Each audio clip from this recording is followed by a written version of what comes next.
एक ब्राह्मण थे तो तीर्थ यात्रा करना चाहते थे, उनके लड़के थे पर उनकी ज्यादा आज्ञा नहीं पालन करते थे, तो सोचा कि बूढ़ा अकेले तीर्थ यात्रा कैसे कर पाऊंगा। तो एक गरीब ब्राह्मण का लड़का था, उससे कहा कि भैया तू इधर उधर नौकरी के लिए भटकता, अगर तू मुझे तीर्थ यात्रा करवा दे तो मैं तेरी खान पान की व्यवस्था और धनराशि भी दे दूंगा।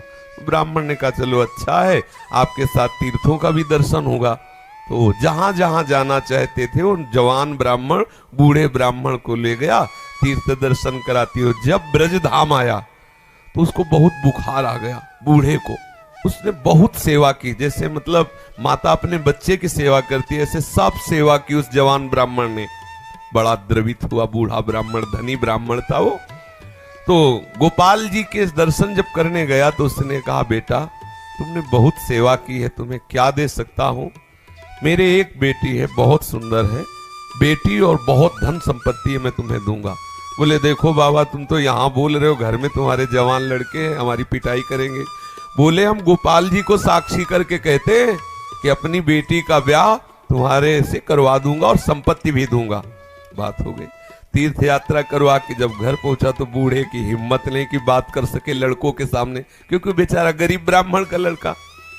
महीना भर सोचता रहा कि कभी न कभी तो सूचना दे, वो तो सूचना ही नहीं। तो घर गया उनके और बोला देखो बाबा आपने कहा था कि तुम्हारा, तो लड़कों ने धक्का लगाया और 2-4 थप्पड़ लगाए कि तेरी सामर्थ्य क्या है कि तू मेरी बहन से ब्याह करने की बात सोच सके। बोले नहीं बाबा ने कहा था। अब लड़कों की वो स्वरूप देख करके बाबा बदल गए। उनका हमें नहीं याद है कि हमने कुछ कहा था। अब उसने कहा अरे नहीं तुमने तो गोपाल जी के सामने कहा था। उनका हमें याद ही नहीं कि हमने तुमसे कुछ कहा है। पीट के भगा दिया। अब उस लड़के को इस बात का बुरा लगा कि तीर्थ यात्रा करके आया और कह रहा कि मुझे याद नहीं है। अब मैं अपनी तरफ से तो कहा नहीं था ब्याह करने की, और इसने हमारा अपमान भी करवाया, अब तो ब्याह करके ही रहेंगे। उसके जिद चढ़ गई। उसने पंचायत बुलाई और पंचायत में कहा कि इसने हमें तीर्थ यात्रा के लिए प्रेरित किया, तीर्थ यात्रा ले गया, मैंने इसकी सब सेवा की, इसने ठाकुर जी के सामने मेरे ब्याह की बात कही। तो बोले कोई और गवाही दो तब बात बनेगी।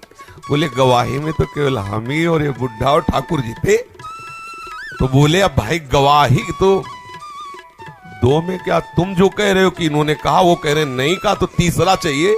वो तीसरे में तो ठाकुर जी थे। तो बोले अगर गवाही दे दें तो ब्याह हम जबरदस्ती करवा देंगे। पंचायत पहले लगती थी गांव में, जैसे होता है ना न्यायालय, तो छोटा मोटा न्यायालय समझो गांव का, पंच लोग जो निर्णय कर देते थे फिर वही होता था। तो बुढ़े से कहा तो बुढ़ा राजी हो गया, क्योंकि उसे पता था गोपाल जी थोड़ी आएंगे। उसने कहा अगर गोपाल जी कह दें पंचों के बीच में आके कि हाँ हमारे सामने ब्याह की बात हुई थी, तो अब किसी की बात नहीं मानेंगे, हम ब्याह कर देंगे। लड़के भी राजी हो गए, क्योंकि सबको पता था कि कोई ठाकुर जी मूर्ति थोड़ी चल के आएगी, और उसने मूर्ति नहीं माना था, उसने साक्षात ठाकुर जी माना था। आया वृंदावन और ठाकुर जी का शयन हो गया था।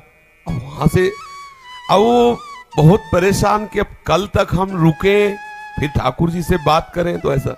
अब दरवाजा बंद थे, खटखटाया, क्योंकि उसके लिए मूर्ति थोड़ी है, और कहा सुनो गोपाल जी हम तुमसे ये पूछने आए कि वो जो वृद्ध ब्राह्मण था उसने कहा था कि नहीं तुम्हारे सामने ब्याह की बात। 2-4 बार आवाज लगाई तो वहां से तो कोई उत्तर नहीं आया। फिर बहुत जोर से बोला भड़बड़ा के, देखो हम तुम्हें चैन से सोने नहीं देंगे, हम पैदल चल के आए, भूखे हैं, और आप ब्याह की समस्या है और आपको इसका उत्तर दे। छोटी मोटी बात होती तो छोड़ देते, ब्याह की बात है। ठाकुर जी ने अंदर से कहा मूर्ति कहीं चलती है, वहां चल के जब बोले मूर्ति बोलती तो चलेगी क्यों नहीं। ठाकुर जी फंस गए। ठाकुर जी ने अंदर से कहा कि कहीं मूर्ति वहां जाके थोड़ी उड़ीसा में वहां जाके साक्षी थोड़ी देगी, मूर्ति चलती थोड़ी है। बोले महाराज जब मूर्ति बोलती है तो चलेगी क्यों नहीं। अब ठाकुर जी विवश हो गए। ठाकुर जी बाहर निकल के आए और सब सेवक लोग सुला के गए थे। समझो कितना भाव में दम है। उसने देखा बहुत सुंदर गोपाल जी साक्षात ठुमुक ठुमुक कर करके आए, नौ किशोर। बोले देखो हम चलने के लिए तुम्हारे भाव के कारण राजी तो है, लेकिन भोग राग की व्यवस्था, क्योंकि हम वृंदावन के ठाकुर, हमें तो चक माल चाहिए, हमको चना चवेना में तो रुकने वाले हैं नहीं, रबड़ी गुलाब जामुन ये सब चक चाहिए। तो बोले देखो कुछ रुपया तो है, अब शादी का चक्कर, इसलिए व्यवस्था तो तुम्हारी बनाएंगे ही हम।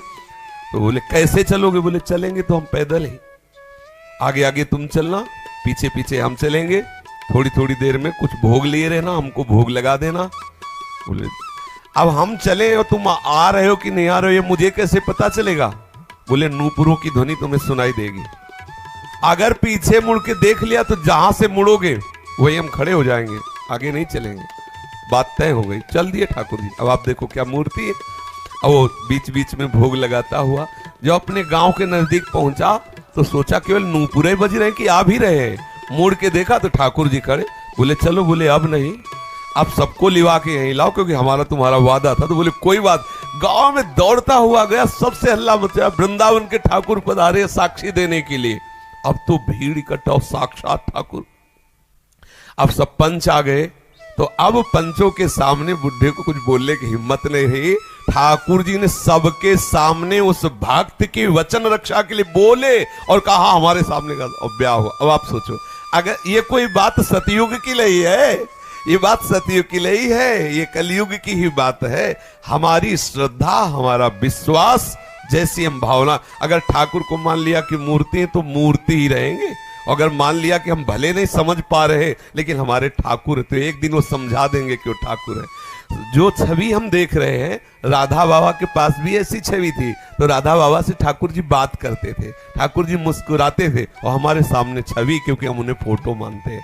कभी फोटो और ये बात ना माने कि मूर्ति वो साक्षात है, ऐसी भावना करे तो अनुभव में आने लगेगा कि ठाकुर साक्षात है।